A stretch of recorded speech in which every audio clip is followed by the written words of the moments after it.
جاگ رہی ہو نا؟ سنینا سر اندر کیے پوچھتے ہوئے آگے بڑھی۔ سیاہ شال کندھوں پہ لپیٹے وہ اندر داخل ہو چکی تھی۔ آ جاؤ، تم سوئی نہیں ابھی تک؟ روشنی سو گئی کیا؟ ہلکی سی گڑبڑاہٹ پر وہ بمشکل قابو پاتے ہوئے تھی۔ عموماً اس وقت سب سو جاتے تھے، مگر آج سنینا کی بیٹی روشنی کچھ بیمار تھی۔ کچھ دیر پہلے تک اس کے رونے کی آوازیں گھر بھر میں گونج رہی تھیں۔ اب شاید وہ سو چکی تھی۔ ہاں، سو گئی ہے۔ وہ دروازہ بند کرنے کے بعد اب اس کے بستر کے قریب ہی آ رہی تھی۔ جوئی کی دھڑکن تیز ہونے لگی۔ دھک دھک کی آواز کے ساتھ گال گرم ہونے لگے۔ تم بھی سو جاتی نا، تھوڑی نیند پوری ہو جاتی۔ کوشش تو کی مگر سر میں بے پناہ درد تھا۔ چائے پینے کو دل تھا مگر تمہارے ہاتھ کی۔ ہلکی سی مسکان نے سنینا کے خشک لبوں کے کناروں کو پھیلا دیا۔ کتنے عرصے بعد تو وہ یوں مسکائی تھی۔ جوئی نے نظر بھر کر اسے دیکھا۔ پیلاہٹ زدہ تھکا چہرہ، آنکھوں کے نیچے گہرے ہلکے، اس کے حسین چہرے کو پزمردہ کیے ہوئے تھے۔ دل میں ایک ٹیس اٹھی۔ 1 سال پہلے کیسا کھلتا چہرہ تھا اس کا، چمکتی آنکھیں، دمکتی سرخی چھلکاتی رنگت۔ ابھی بنا دیتی ہوں، چلو ساتھ چلتے ہیں، کچن میں اکٹھے بناتے ہیں۔ لحاف کو بڑی احتیاط سے اٹھاتی وہ اپنی جگہ سے اٹھی، مبادا سنینا کی نگاہ کتاب پہ پڑ جائے۔ وہ اس سے پہلے ہی پلٹ کر دروازے کی طرف بڑھ گئی۔ جوئی نے سر کو ہلکا سا خم دیا، ایک جانچتی نگاہ واپس لحاف پہ ڈالی اور اس کے پیچھے پیچھے کچن میں آ گئی۔ چھوٹا سا بوسیدہ کچن مریم نے بڑے سلیقے سے صاف رکھا ہوا تھا۔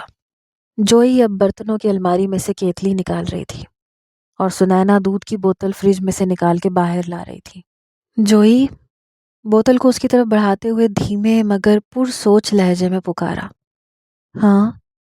ایک کپ پانی کو کیتلی پر چڑھاتے مگن انداز میں ہلکا سا ہنکارا بھرا۔ رہبر رشتہ بھیج رہا ہے پھر سے، خالہ نے اماں کو بتایا ہے کہ وہ جلد آئیں گی۔ سنینا نگاہیں جھکائے ہوئے تھی۔ جوئی نے چونک کر خوشی سے دیکھا۔ وہ ان کا خالہ زاد تھا، جس کا رشتہ پہلے سنینا کا اچھی جگہ سے رشتہ آ جانے پہ جان نے ٹھکرا دیا تھا۔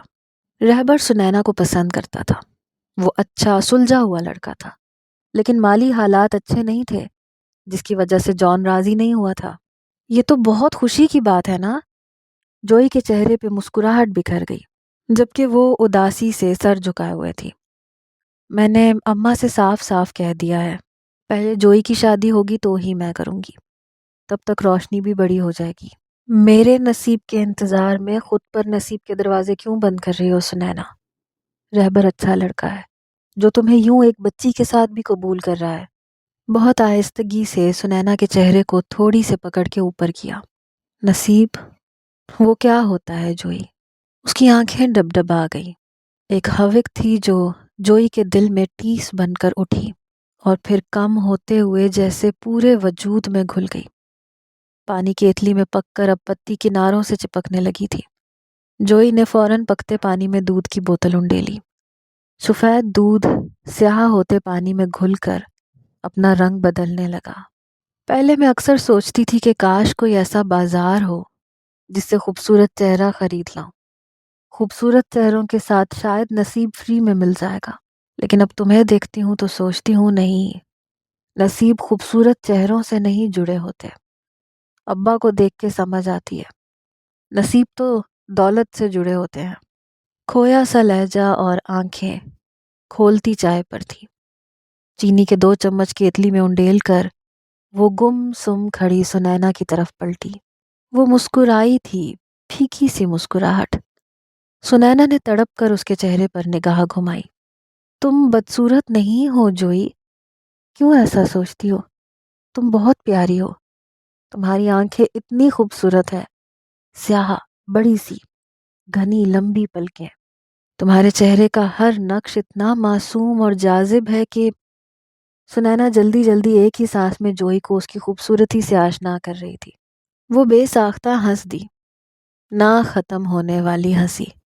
کندھے ہل رہے تھے، سیاہ کناروں والے لبوں کے نیچے سفید ترتیب سے تراشے دانت بھی دکھنے لگے تھے۔ ہنس کیوں رہی ہو؟ سچ کہہ رہی ہوں بالکل۔ اور تمہارے بال، لوگ تو ایسے کرل ڈالنے کو پتہ نہیں کتنے پیسے لگا دیتے ہیں۔